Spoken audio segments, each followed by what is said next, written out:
اللہ تعالیٰ فرماتے ہیں آیت نمبر 155 میں وَلَنَبْلُوَنَّكُمْ بِشَيْءٍ مِّنَ الْخَوْفِ وَالْجُوعِ وَنَقْصٍ مِّنَ الْأَمْوَالِ وَالْأَنفُسِ وَالثَّمَرَاتِ وَبَشِّرِ الصَّابِرِينَ، اور البتہ ہم تمہیں یقینی طور پہ آزمائیں گے، اور البتہ ہم یقینی طور پہ تمہارا امتحان لیں گے، خوف، بھوک اور مالوں اور جانوں اور پھلوں کی کمی میں سے کسی نہ کسی چیز کے ساتھ۔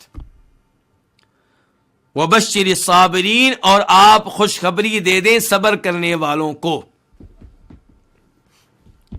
لَنَبْلُوَنَّكُمْ، اس میں 3 ایسی چیزیں ہیں جو تاکید پہ دلالت کرتی ہیں۔ نمبر 1 لام، لَنَبْلُوَنَّكُمْ کا لام یہ تاکید کے لیے ہے، اور یہ لام قسم ہے۔ اس کا مطلب یہ ہے کہ اس سے پہلے قسم مقدر ہے، وَاللَّهِ لَنَبْلُوَنَّكُمْ، اور نبلونا کے آخر میں جو نون ہے یہ بھی تاکید کے لیے ہے۔ تو اللہ تعالی تاکید پہ مشتمل 3 چیزیں لا کر بتا رہے ہیں کہ جو بات میں کہہ رہا ہوں یہ شک و شبہ سے بالاتر ہے، یہ پکی بات ہے، اس میں شک و شبہ کی کوئی گنجائش نہیں ہے۔ تو پکی بات پر کیا ہے کہ ہم یقینی طور پہ تمہیں آزماتے رہیں گے، تمہارا امتحان لیتے رہیں گے۔ الخوف کس کو کہتے ہیں؟ ڈر کو۔ جو کس کو کہتے ہیں؟ بھوک کو۔ نقص کا معنی کیا ہوتا ہے؟ کمی۔ اموال مال کی جمع ہے، الانفس نفس کی جمع ہے جانیں، الثمرات کا معنی کیا ہے؟ پھل۔ وبشر فعل امر ہے واحد کے لیے، آپ خوشخبری دے دیں۔ مخاطب کون ہے؟ ہمارے نبی صلی اللہ علیہ وسلم۔ خوشخبری کن کو دے دیں؟ الصابرین، صبر کرنے والوں کو، اور الصابرین جمع ہے کس کی؟ صابر کی۔ اس آیت کی تفسیر کیا ہے؟ اس سے پتہ چلا کہ اللہ رب العزت لوگوں کا امتحان لیتے ہیں، انہیں آزمائشوں میں مبتلا کرتے ہیں، اور اللہ رب العزت کی یہ سنت ہے، اللہ رب العزت کا یہ نظام ہے، اللہ رب العزت کا یہ طریقہ کار ہے۔ نبی علیہ الصلوۃ والسلام فرماتے ہیں صحیح حدیث میں کہ سب سے زیادہ آزمائشیں آتی ہیں کن پہ؟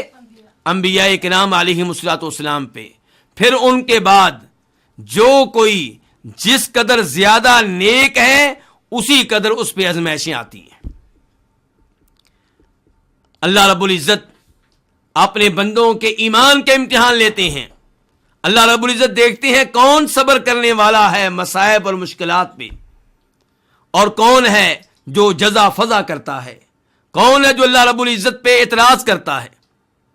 تو اللہ تعالیٰ یہ امتحان لیتے ہیں، کبھی ڈر اور خوف میں مبتلا کر کے۔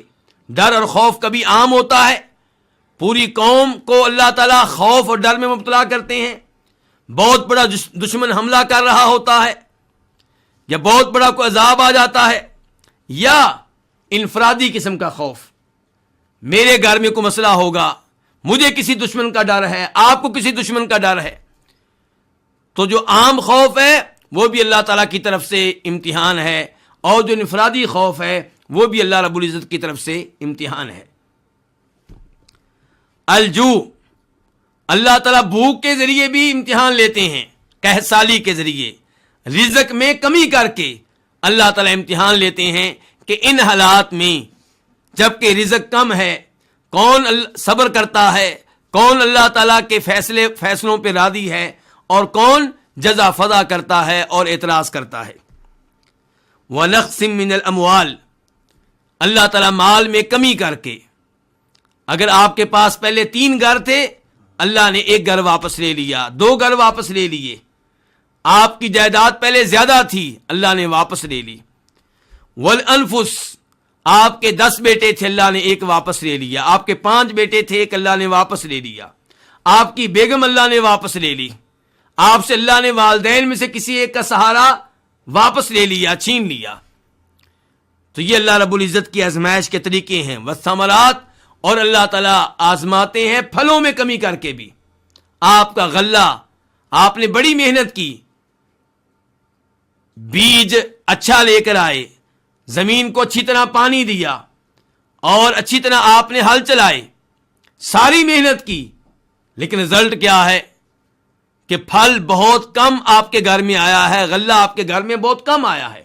اور کئی دفعہ ایسا ہوتا ہے کہ جو خرچہ کیا ہوتا ہے زمین پہ، کھیتی پہ، وہ بھی پورا نہیں ہوتا. تو یہ اللہ رب العزت اپنے بندوں کا امتحان لیتے ہیں. آپ 3 مہینے محنت کرتے رہے، 2 مہینے محنت کرتے رہے، آخر میں رزلٹ کیا نکلا؟ تو یہاں پہ کون الحمدللہ کہتا ہے، کون اس معاملے پہ راضی ہے اور کون اعتراض کرتا ہے؟ اللہ تعالیٰ یہ دیکھتے ہیں.